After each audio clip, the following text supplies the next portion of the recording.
This Champions League Matchday 2 picks edition of the Premier League Gambling Podcast on the Sports Gambling Podcast Network is brought to you by Underdog.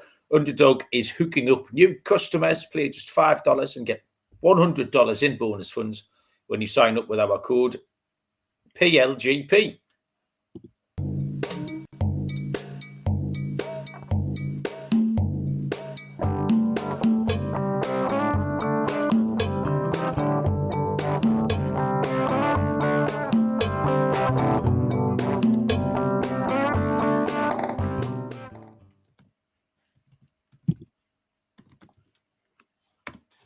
Welcome, everybody, to the Premier League Gambling Podcast on the Sports Gambling Podcast Network. My name is Malcolm Bamford, coming from Newcastle upon Tyne in the northeast of England. Today is Monday, the 29th of September.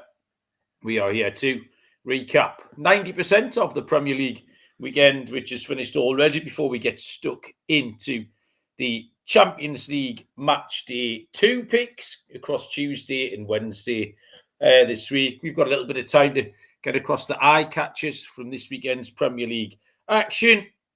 We'll catch up to date with the Prediction League. And don't forget, Barry's got a penalty in kick-off, which is very exciting. He's had to wait nearly as long as Bruno Fernandes had to the other day. Barry, when I messaged you last night, you called me a C word, entirely unprovoked. Are you in a better mood tonight at all? No. No. Shit. I mean, I explained there was lots of things that pissed me off yesterday. Obviously, the biggest one was the Newcastle situation.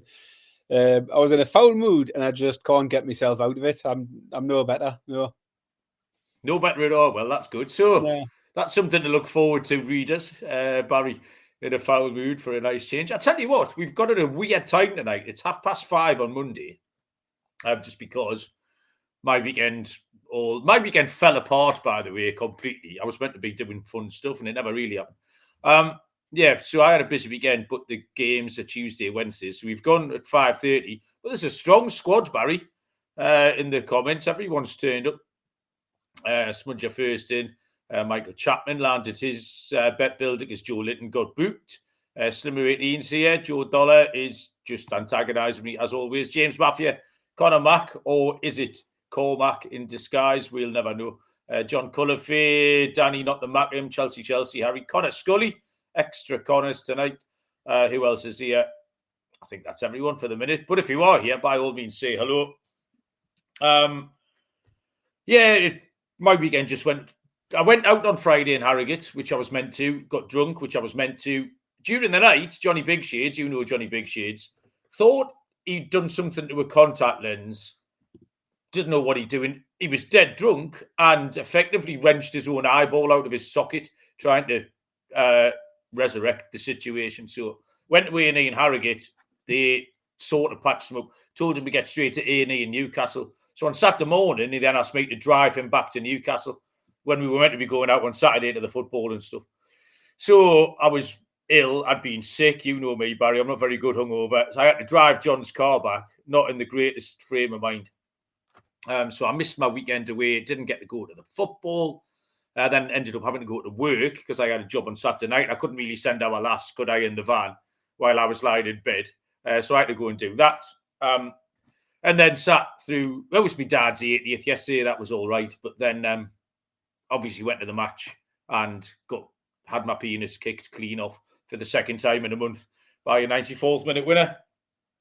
So that, didn't really go very well for me, Baz. What particularly put you in a foul mood apart from Newcastle? I talked to you offline about that. That's probably all that needs to be said. It's not something I'm not going to air my grievances in public on certain things, but the Newcastle thing was just a kick in the bollocks. Frustrating in many, many ways. And also, the whole weekend fucking pissed me off, really. It started brilliantly. I was having a fucking lovely... One of the most annoying things I'd said to you, I was going to sit with a couple of my old adversary Man United fans on Saturday lunchtime, like the Cornish ones, and hopefully Brentford were going to stuff them and I could get 30 years worth of revenge. And then, of course, I had to drive John home. It was 2-0 I hadn't reached the A1, Barry, and Brentford were 2-0 up, and I was furious that I was sitting in the car with him rolling around the back seat with his eyeball on his stalk, then sitting in the pub, giving it to the 2 Man United fans. So that went well. Then obviously the whole Liverpool thing went very well. The picks were going well. Saturday, and even with about 5 minutes left yesterday, I was kind of planning the introduction for this show about, for the first time in ages, good triumphed over evil just about everywhere all weekend. And then, of course, evil came and had a word to say about it, Baz. But yeah, good. Yeah, I mean, I started well. Man United, both teams to score over 2.5. That was in within half an hour. Brilliant. You know, the two teams I wanted to fade was Chelsea, Liverpool, or two of them. Obviously, not all of them, but obviously they got off to a good start. And then it all unravelled. I think the Burnley late goal in the first half was where my luck unravelled. Because you got Man City winning 5-1, and yet we don't hit the win both halves. Totally unnecessary goal from Burnley. Spoiled that for me. And I got really annoyed watching the Sunderland game because I saw, Chris Wood, it was the one, I don't know if you've seen the header he missed. The header, yeah. Absolute. Like, he's got to score that. I'm on the both teams to score in that one. And that was the last one for my Acker as well. That would have got my corned beef pie Acker in if we'd hit the both teams to score. On the plus side, my pick for his top scorer, Igor Jesus, has got to be starting soon, you would imagine. That pick's going to win. There's a couple of people messaging me. We mentioned it on the show last week, and actually Matthews messaged me about it. He hadn't listened to the show yet and said, Barry's been unlucky there. He's got 4 goals, but they're all in the cup. But that, I wouldn't be worrying about that bet, Baz. He's going to score hat-trick at St James's next Sunday for his start. So there's a couple in the hutch. We'll go through the picks sort of game by game because we have got a little bit more breathing time. I'll point you towards our Fancy Pants new sponsor here, which is Daily Spins, your destination for crypto sports betting. dailyspins.com/sports. That's dailyspins.com/sports. I've just realised another reason why I'm still in a fucking foul mood. Yeah. This morning I had a delivery, right? I made a lovely kebab last week. I've got this nice marinade that I bought online from the kebab club. It's a nice chicken shish marinade. Nice. And I like it so much. I bought a big sort of 400 ml container of it, massive big catering size one that I can just dip into all the time. Got it out, looked at it in the box, put it back in the box, went to carry it through to the kitchen, dropped it, and the lid popped off. All over the carpet, just a big mound of the most oily orange, like absolutely deep red marinade with loads of oil in it. 8:30 this morning that occurred, and I just put my head in. I was just like, "What the fuck am I going to do with this?" It's still over there on the carpet, pink. I've tried all sorts. We've had various different cleaners on it. Cheered me up, Barry, though, so that helps. Baking soda on it was what I was told. I've had all sorts on it. There's only 2 things are going to fix that. 2 M's. It's either going to need a man, because you get men, don't you, who come out and fix things around the house and that, like problems. I'm not one of them men, but it's going to need a man who can do that, or a miracle, because it's fucking a right mess at the minute. So I'm in the bad books for that, you can imagine. Oh, you can imagine. Connor's trying to enter the prediction league. I keep giving him the wrong code. It's definitely that one that I've put in the chat there, Connor. I'm on the page right now. Picks wise, I'm currently 4-5. I need Everton to win tonight, so I've got 8.6 back for my 9. If Everton win, that'll get me into the profit column. But we've got the new manager bounce, obviously, since we last talked about it. The lock hit again, both teams to score over 2.5 in the Chelsea-Brighton game. It was left it late, but I think it was fair enough. What was unlucky, Baz, was my stake and Stilton accumulator. Brentford, check. Palace, check. Fulham get 1-0 up. So they are 1 goal away from the early payout for his start, and then they've got the possible penalty at 1-0 as well. I'm thinking, fucking hell. And Villa were shite, by the way, and suddenly turned just on a hairpin, and Villa got in front. So I was a little bit unlucky there. So started better and finished kind of worse. The Brentford team total was a great pick, 13-8 to score 2 or more. That was, like I say, that was in before I was back on the A1. Palace double chance. possibly should have been braver. You've already mentioned the Man City game because we handicapped it well. And I did say when we did the show, the trick here is making the right pick. That's the skill. And we both took Man City to win both halves. So that was a little bit unfortunate. I live swapped Forest and Sunderland on the show, didn't I? From the under to the over. So, yeah, well done me there. I got Leeds and Bournemouth wrong. Fair enough. I think we both did well to avoid Spurs, Baz. Or did you take Spurs? I took Spurs. Yeah. All right. Sorry. I did well to avoid Spurs. And I went in the shots, didn't I? I gave you the range. I said the range was 17 to 20, and it came in at 20. So I'm an excellent judge there. The line was under 24.5, so that pissed in. Sunday was rubbish. Fulham. The Newcastle, triple whammy on Newcastle Arsenal, Baz. Obviously, I'm sitting there as a Newcastle fan. My pick was under 2.5, and I had 1-1 in the prediction league. So I had 3 things swiped away from me in the last minute. Not that the pick and the prediction league were particularly bothered. It was just, there wasn't even a crumb of comfort to be had in me getting back and looking at the prediction league and seeing I had 1-1. So that's where I finished, Baz. Do you have anything from the rest of your pick? I was going to mention, actually, sorry.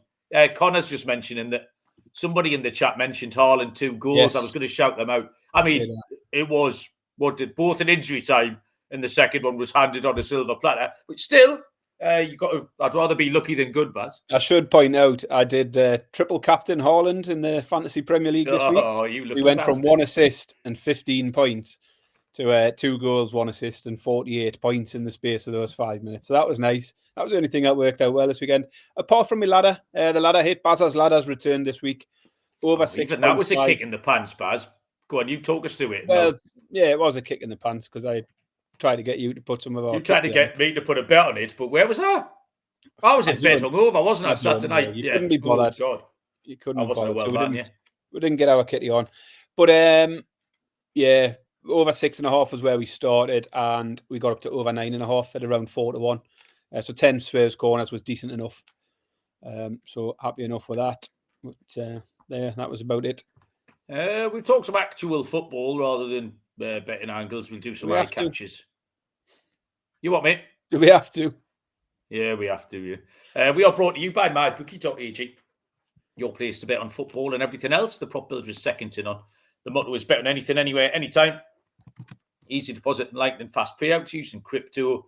Head to mybookie.ag. Promo code PLGP for a 100% bet back bonus up to $500 for new customers. That's mybookie.ag. Promo code PLGP. And we're brought to you by Novig, America's #1 sports prediction market. Novig is an exchange, so you get some of the best prices around. It's available in over 35 states. If you download the Novig app, get $50 when you spend $5. Use our promo code SGPN. Get in on the action with Novig, promo code SGPN. We start with Newcastle, Baz. Newcastle, Arsenal. A couple of things here, really. Newcastle have got to do more, generally, to win football matches. It's no longer good enough to do okay and lose by a goal against Liverpool and Barcelona and Arsenal. This is now the 3rd time where we've done okay. These are all very good teams, but we've done okay and we've lost by a goal. 2 of them incredibly late. And it's no longer okay to play well and not win against Villa, against Bournemouth, against Leeds. We just need more from... we haven't got a striker at the moment. Big Dick Nick has scored 2, but he's not a centre forward. But we need more from Elanga. We need more from Barnes, and Gordon's been poor. These people have had... Barnes and Gordon both had sitters against Barcelona. Weren't able to put them in. Joe Linton, Tonali, Bruno. Someone's got to do something. Arsenal were better on the day. And it wouldn't have been as annoying if Arsenal were 2-0 up at half-time, which they probably should have been, or had Arsenal come from behind and scored 54-78, you'd have been all right. It's because you've never had it to have lost it. When we got it at 84, when it's in your hands and they take it away, that was the worst thing about that. But Arsenal were unquestionably the better team on the day. The only thing is, my stance hasn't really changed on Arsenal because they very nearly didn't win again.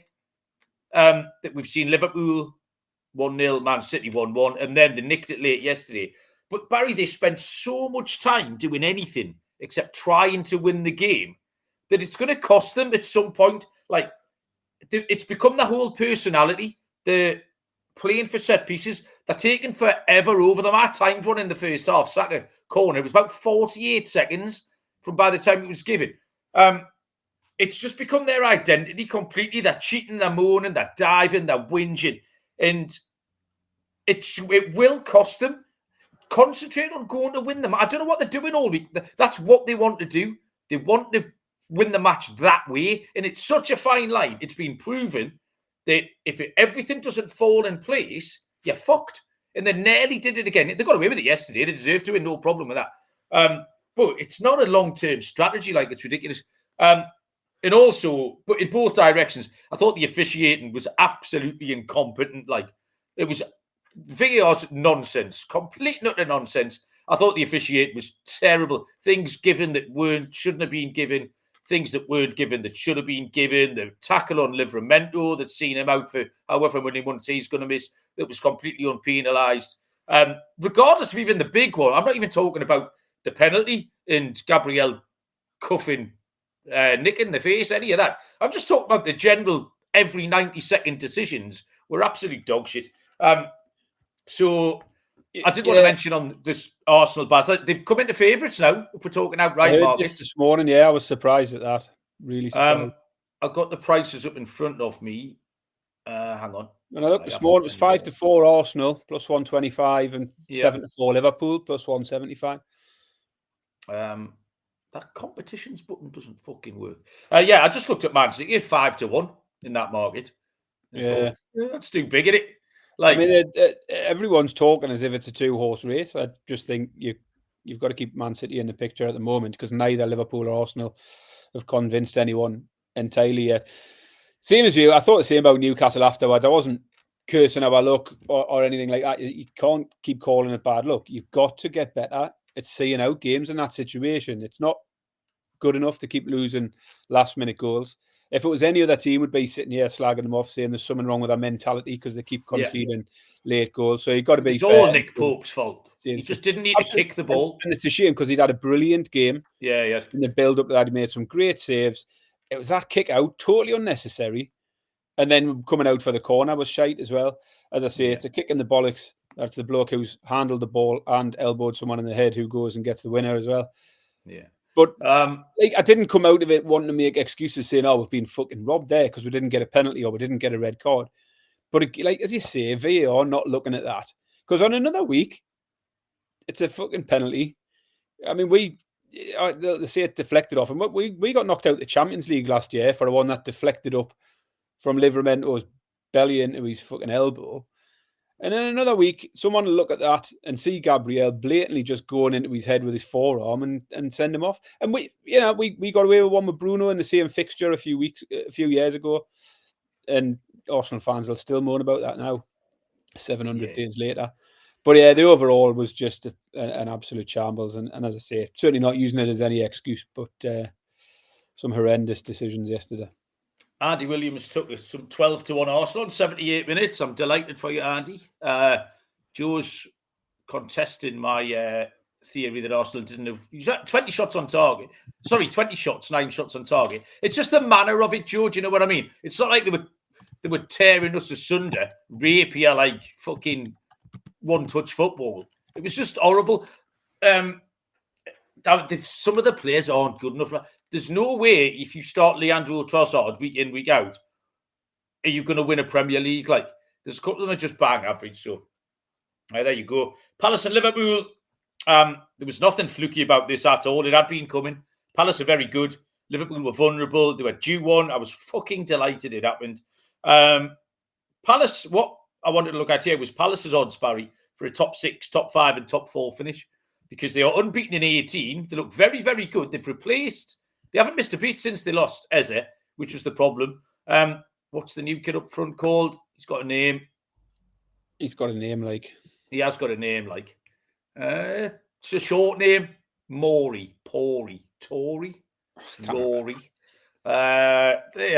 Anyway, he looks all right. But 6-4 plus 150 for a top 6 finish.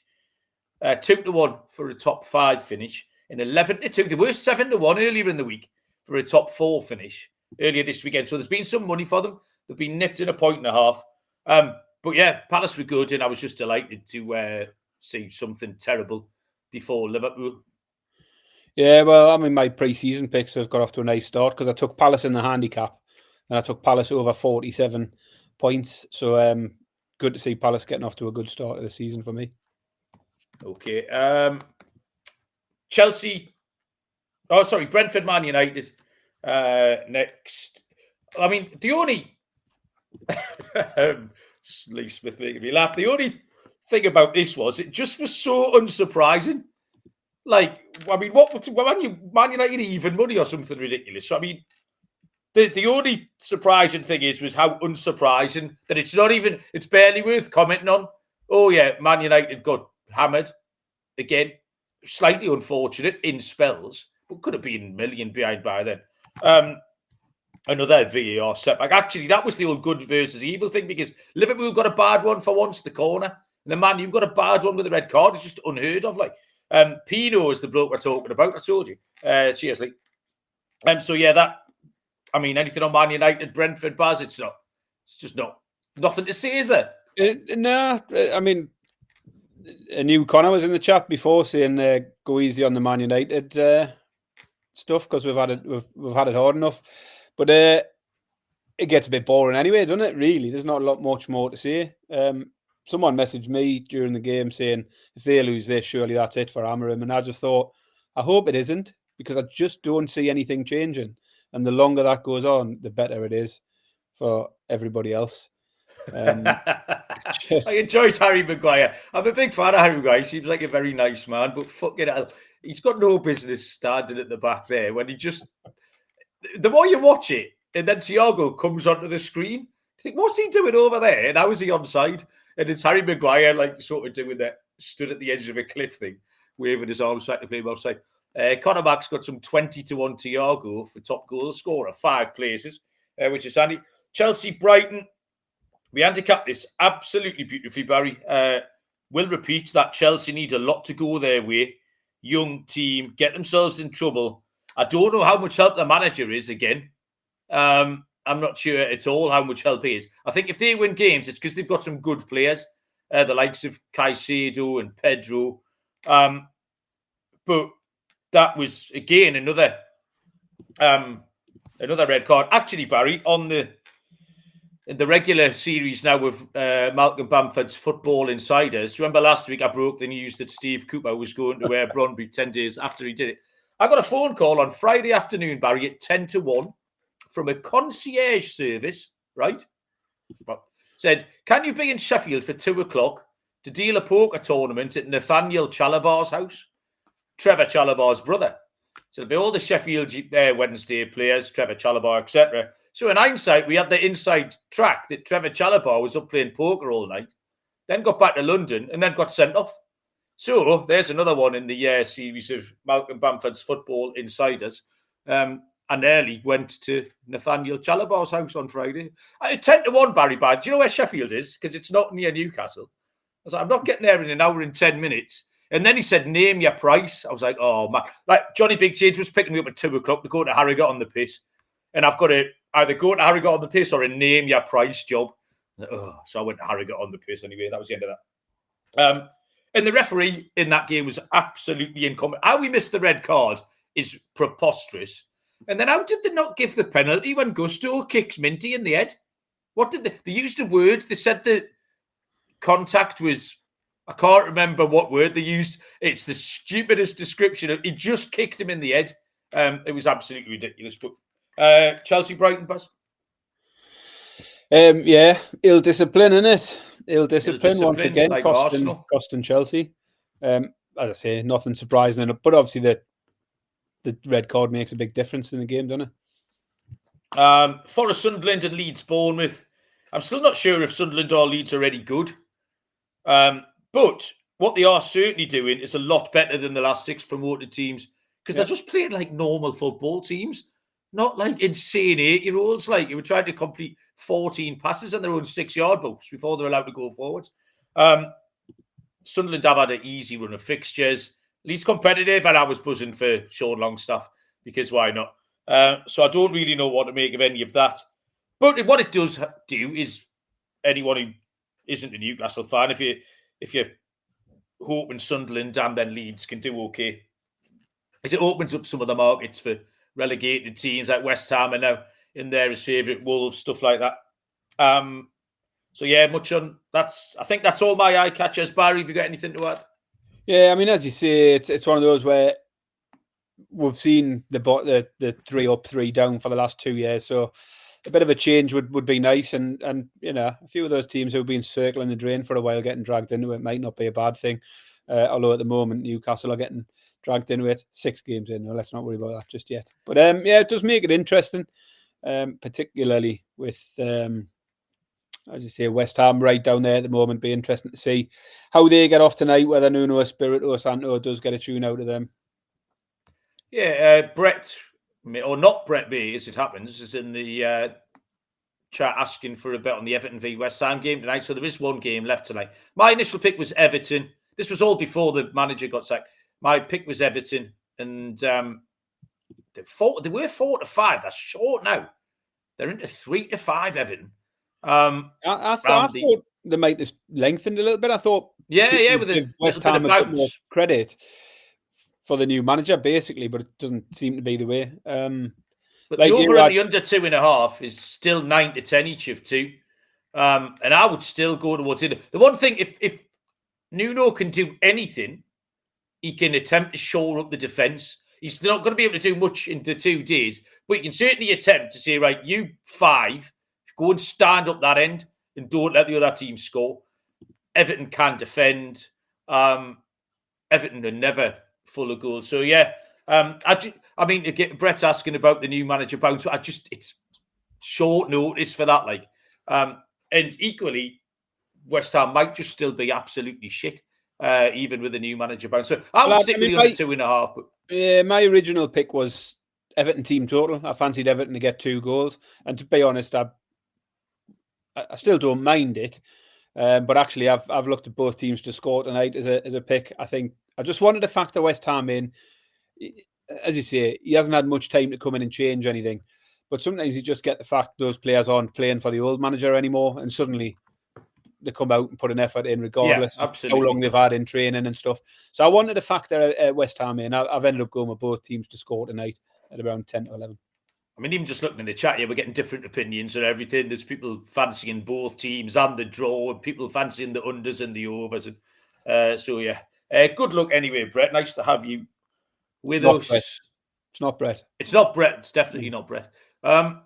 Just a quick update on the Prediction League, Barry. My inexorable rise to the top is nearly complete. I had another very, very good weekend. I'm definitely winning this fucking hat this month.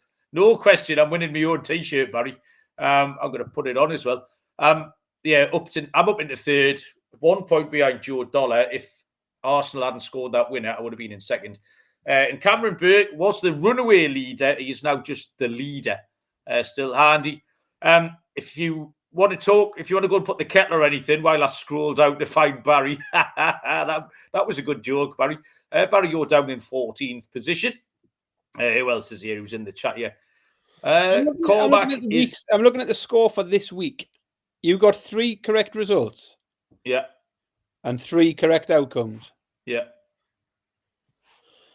Surely a correct result is also a correct outcome. That's what I was getting confused. I was thinking, there's Chris Swain here has got 4 correct results and 1 correct outcome. I'm thinking, if you've got the correct result, then you've got the correct outcome, haven't you?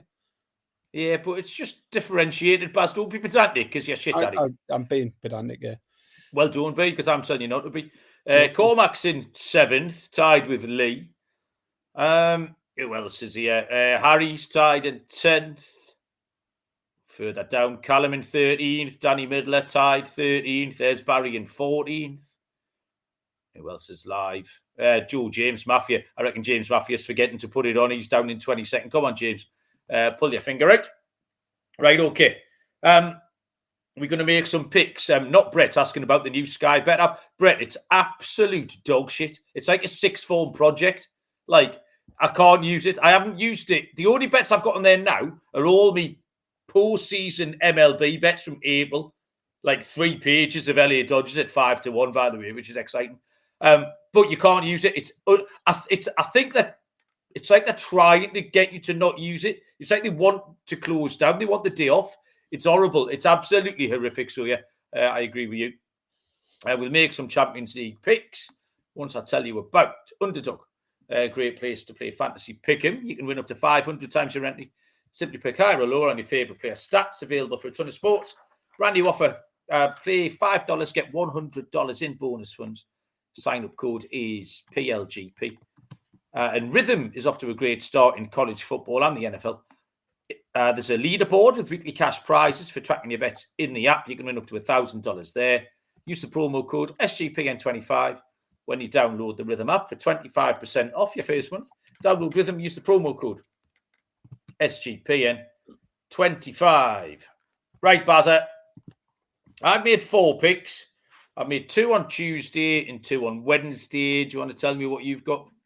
I have 4. I've got 2 on Tuesday, 2 on Wednesday. Well, holy Toledo. That's exciting. Have you got any early kickoffs? If I knew what the early kickoffs were, I'd tell you, but I don't think so. I think they're all later ones. Yeah, certainly nothing. Atalanta and Kairat Almaty. No early kickoffs for me. Right, okay. I've got the Newcastle game on Wednesday as an early kickoff. Well, that's fucking Tuesday. Right, I'll lead us off. Do you know what? I love my picks, Barry. I've got 4, and I adore all of them. 8 o'clock on Tuesday. Bodo Glimt taking on Tottenham. Bodo Glimt are 21-10 plus 210. 29-10 plus 290 the draw. Tottenham 11-10 faves plus 110. And this is just pure old school form lines all the way through. It's horse racing form line. Like Bodo Glimt were 2-0 down at Slavia Prague in Matchday 1. They did fight back for a 2-2 draw there. Slavia Prague being by far one of the weaker teams in this competition. Tottenham have had a solid 1-0 win against Villarreal. I get it. The 1-1 draw against Wolves is not the best form. Wasn't the best result at the weekend. But Tottenham's form has been very good. And the key for me here is that these two teams met in last year's Europa League semi-final, if you remember, when all the hipsters, including me, fell for the bullshit about Bodo Glimt. And Tottenham spanked them twice, both legs. Tottenham won 3-1 and 2-0. So they covered a handicap twice. Tottenham are a better team now than they were then. If you remember, we did both tip Tottenham to finish in the top 8 of this Champions League phase. Tottenham are a great price at 11-10 plus 110. And if you feel a bit fruity, Baz, I don't mind Tottenham on the handicap. Tottenham minus 1.5. They covered it twice last time. 5-2 plus 250. I'm taking my socks off, Baz. It's got a bit hot, this. Go on, you say stuff.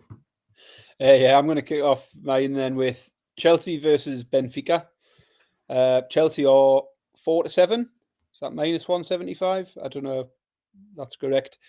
Benfica 4-1 plus 400, and the draw 3-1 plus 300. And Chelsea once again just at odds here where I would want nothing to do with them at this price. 4-7 at home to Benfica. They've just lost 3 in a row. They've won only 2 of their 6 league games so far. When you look at the start Chelsea had in terms of fixtures, could argue they've had one of the easiest starts to the season in terms of that fixture schedule. They've not faced anyone from last year's top 6 yet. So just 2 wins from 6 doesn't make me want them here at 4-7. Ill discipline's been costing them. You had Sanchez cost them the week before. Chalobah this weekend. And of course, the big story will be Jose Mourinho returning to Stamford Bridge, new manager at Benfica. That came after Benfica lost to Karabag in the last round, which doesn't look great for them. A 3-2 defeat to Karabag in the first round of games. They are unbeaten in 3 since, although they haven't really faced anyone of note, so hard really to know what impact he's had just yet. I just think they're too big a price, Benfica here, though. 4-1 Benfica. And I think that gets us to price of 4-5. 5-4 on the double chance market. I think Benfica can get something, and I think Chelsea are worth fading again. So yeah, I'll take Benfica double chance 5-4. Looked at this game, Baz, and it was just there was so much going on. It was just a leave alone. I couldn't work it out, because I don't trust Chelsea, but I watched Benfica against Karabag. I covered that game last time, and they were rubbish. But as a result, they've sacked the manager and maybe addressed it. And you know Mourinho would love nothing more like. But yeah, I wasn't brave enough to tackle that one. So I'm glad you have. 8 o'clock on Tuesday, Inter Milan taking on Slavia Prague. Inter Milan are 3-10, minus 333. 9-2 the draw. Slavia Prague at 7-1. 2 Serie A wins in a row for Inter, plus a comfortable 2-0 win at Ajax in the first game in the Champions League. I just explained that I wasn't hugely impressed with Slavia Prague in the form of the 2-2 draw with Bodo Glimt. They've only won 1 of 3, one of the last 3 domestically. And in the last 2 away games, it's a 1-1 at Slovan Liberec, it's a 1-1 at Jablonec. It's just not great form. Inter Lautaro Martinez was carrying a little bit of a knock last time, started on the bench, didn't come on. And he was going to be fit. I think this is too much of a step up for Slavia Prague. I think Inter can cover the handicap. Inter minus 1.5 goals is 19-20, Baz. Minus 1.5. Joe Dollar's got there with me. Nice. My next one is Atletico Madrid v Frankfurt. It's quite good to see we've picked 4 different games here, despite both having a couple of picks from the Tuesday night games. Atletico are 1-2, minus 200. Eintracht Frankfurt 19-4, which is plus 475, and 100-30 the draw, plus 330. And I came to this one. I'm amazed you haven't jumped into this one, actually, Malcolm. I thought it was an obvious pick. My favourite pick on the card. It just screamed goals for me, this one. Atletico lost 3-2 in the opening game against Liverpool, which is possibly why it caught my attention to start with, because I watched that one, because there was plenty of chances in that game for more goals. Frankfurt, in their first game, also saw plenty of goals. They won 5-1 over Galatasaray.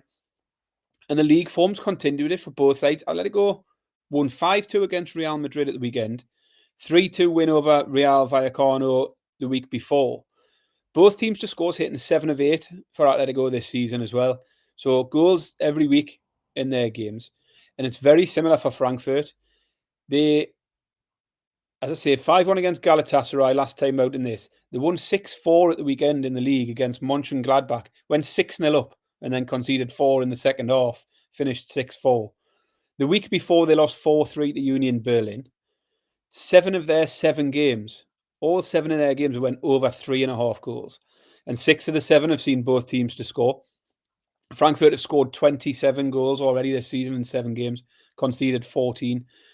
Evens here for both teams to score and over 2.5 goals, I think looks a great bet. I love the goals in this one. Atletico Madrid v Frankfurt, both teams to score and over 2.5 goals at evens. Oh, sniffer Baz. Yeah, you've sniffed that one out.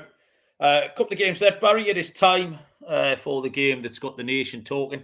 Now, crucial point is, Barry, I feel like this is the crucial part of the game, because if you remember rightly, Barry has a penalty kick. Yeah, there's only 4 turns left before half time. So we're in the dying embers of the first half. And you've won a penalty, Barry. Barry, who would you like to take your penalty? Bear in mind, I'm almost certain you can't remember the names of any of your team. Do you want to select who's? I mean, it's got to be Al Shiraz. Al Shiraz, left winger. Yeah, is Alessandro Alberino, the man in the middle, got the first one. Al Shiraz with a pen. So what's going to happen here is, Baz, I need to cut the discard pile, and I need to reveal a little red hand in the corner, a little red glove to save it. If I don't do that, it's a goal. So here is there's only 7 cards in the pile. So I'm going to have a little cut here. Baz, Jate, I'll just go in the middle. I'll take the 4th one. Oh, bollocks. Yes, 2-0. come on. I reveal the free kick. Al Shiraz has slotted it into the corner like that. In the goal. Oh, it's 2-0. Absolute scenes. I'm in huge trouble now, Barry. Anyone who was on over 1.5 first half goals has just cashed. Al Shiraz, anytime goal scorer, penalty in the game. That's a short price because there's 2 penalty cards. But bollocks. 2-0, Barry. How do you feel about that? Are you delighted? Has that improved your mood, Eddie? I'm absolutely delighted. Yeah, I'll probably cheer myself up for the rest of the night now after that. I mean, right before half time as well. It's good timing. Yeah, I haven't had a kick, have I? I haven't had a sniff this game at all. I need to ditch a couple of me shit cards between now and half time, and then try and get back into it early in the second half. Right, okay. More of that nonsense on Thursday. I'm going to go to. We're in Wednesday night now, aren't we? Yes. I'm going to go to the big game. Barcelona PSG, 8 o'clock on Wednesday. Barcelona are 17-20, which is minus 117. 16-5 the draw, plus 320. PSG 13-5, plus 260. There's two things in play here, Baz, for me. Barcelona are in very good form. Won 4 in a row in La Liga. Excellent 2-1 win at Newcastle in the Champions League. And then the second thing is that PSG have a crippling amount of injuries. Dembele was already out, as was Doué, as was Neves and Ruiz, and Marquinhos. They had existing injuries. And then Vitinha and Kvaratskhelia picked up little knocks again at the weekend. Barcelona get Lamine Yamal back. I did watch PSG lose 1-0 at Marseille last Monday night. And they're just not, it's not complicated. They're not nearly as good without 6 or 7 of the best players in the team, as you'd imagine. I think this is a really good spot for Barcelona. This is a lot for any team to cope with. Barcelona at 17-20, minus 117 will capitalise on this injury list, Baz. Yeah, so I'm on the same game. And I actually came to it with a different pick in mind, but I've ended up in the same place as you.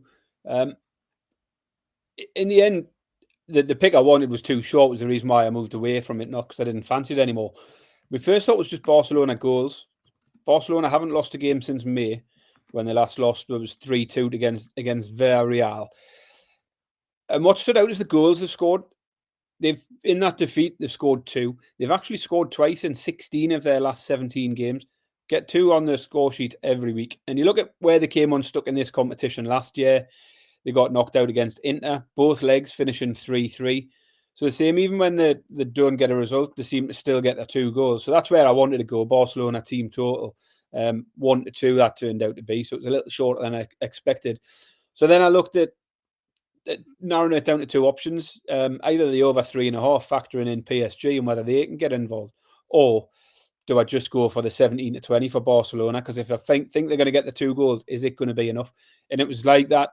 You've mentioned about the injuries. There's a lot of injuries there for PSG that make me feel Barcelona at home will have enough to see these off. As you say, Yamal will be back. Does look like the plum tie this week, but we're on the same side of it. Barcelona at 17-20 for me. Okay. Joe, for the first time ever, has made a valid point in the chat. He says the Club World Cup injuries starting to catch up with a few people like, so yeah, you might be right there, Joe. My final game, Barry, is I've got an angle in on something here. This is Wednesday, 8 o'clock, and it's Bayer Leverkusen against PSV Eindhoven. Leverkusen are 17-20, minus 117. 29% the draw, plus 290.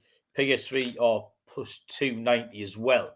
Bob didn't like this pick. He says Leverkusen are cheeks, is what he told me. But I'm going full on fade of the Dutch teams, Barry, in Europe.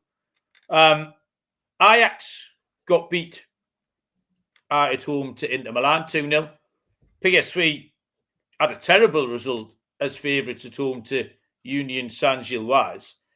Then in the Europa League, if you remember, I took Feyenoord. I told you they were good value. They lost at Braga. But then the other 2 Dutch teams, Go Ahead Eagles and Utrecht, both got stuffed as well. So that's played 5, lost 5 for the Dutch teams. So I think we can happily fade the Dutch league here. Leverkusen haven't been brilliant, but they've been okay. They got a 2-2 in Copenhagen. They've won 2, drawn 2 of the last 4 in the Bundesliga, which I think the form is good enough. So I'm going to take Leverkusen to beat PSV. I'm fading all these Dutch teams, Baz. I think I've spotted a weakness, so I'll take Leverkusen to get a win here. Yeah, so the last one for me is the Newcastle game, Union Saint-Gilloise v Newcastle United. It's the early one on Wednesday, and prices Union Saint-Gilloise are 12-5 plus 240. The draws a similar price, plus 250, 5-2. And Newcastle evens, plus 100. And I looked at, I think it's a tricky tie for Newcastle. When you looked at the draw, it would have stood out as the easiest one on the card. But I think the timing of it's not great for Newcastle, with having had a shaky start of the season. Union Saint-Gilloise coming off the back of a good result in Matchday 1. And I think it's going to be tricky. Union have won 7 of their 8 league games so far. They've drew the other one, so they're unbeaten in 9. As I say, a 3-1 win against PSV was a good result for them in the first week. Away from home as well, that one. And just for Newcastle, they've stuttered at the start of the season, just not quite clicking yet. I don't think the timing's great. Newcastle might win it, possibly, but I think it's going to be a tight one either way. Probably low scoring. So it's very much the same as what I've looked at Newcastle in the last few weeks, is low scoring. I'd rather be on the unders than I would be on Newcastle at the same price. Union have seen 4 of their last 6 go under 2.5 as well. And Newcastle have had 4 clean sheets already, so I wouldn't rule out Newcastle keeping a clean sheet in this one. Under 2.5 is going to be the bet in this one, between Union Saint-Gilloise and Newcastle. Under 2.5 goals at evens. I was going to do this game, and I was going to make that pick, Baz, before I looked at some other stuff that I liked a little bit more. And I also, just as a fan, thought I'm not getting fucking involved again. Because I had Newcastle unders yesterday, and I was delighted. I thought I did it right, and then got stitched up again. And I just didn't want to get bogged down in that shit when I come to watch it on Wednesday at tea time. So that was the pick I had in mind. For the last couple of days, I was prepared to make that pick here, but yeah, I couldn't. I just couldn't pull the trigger. But I mean, Joe's taking Newcastle team total. We just don't look like scoring. I don't know where the goals are coming from. Because, like I say, Walter will he play for a start? And then Gordon's not scoring. Barnes, Alanga, Joe Linton, none of them are scoring goals. So whether or not you get a set piece or he starts a Sula or what have you, I just don't know where it's coming from. But well, I think we're done, Barry. I've got I think we covered most of the lifestyle at the top of the show. This is a little bit of a shorter one, with it being a midweek special. Do you have anything you want to tell the people, Baz? Or? No, I don't think so. I'm sure I've got stuff going on this week, but I can't remember now. So I had a bit of a nightmare. I've got a trip to Poland booked in 2 weeks' time. 2 weeks on Thursday, going to Poznan. Nice. We were going to go and take in a Lech Poznan game. Yeah, all of that. Unfortunately, they've moved the fixture to Sunday afternoon, which is about the time we fly out. So the Saturday afternoon trip to Poznan is now not going to happen, which is disappointing. But must be something else you can find, though, isn't there? Well, I found there's a Friday tea time game in the Polish second division. Oh, yeah. Water Poznan. They've got a ground which holds around about 1,500 people. Looks proper old school. So we're going to head there. We're going to go down and watch the Polish second division, 5 o'clock Friday night. You're going to get out in time to go and hit the beers afterwards. So yeah, we'll have a different kind of experience, but we'll get to a game. I'll be expecting some live. We want some live picks, Barry. We want some YouTube video content or some social video content from that game. Smashing. John says, great show. Thank you.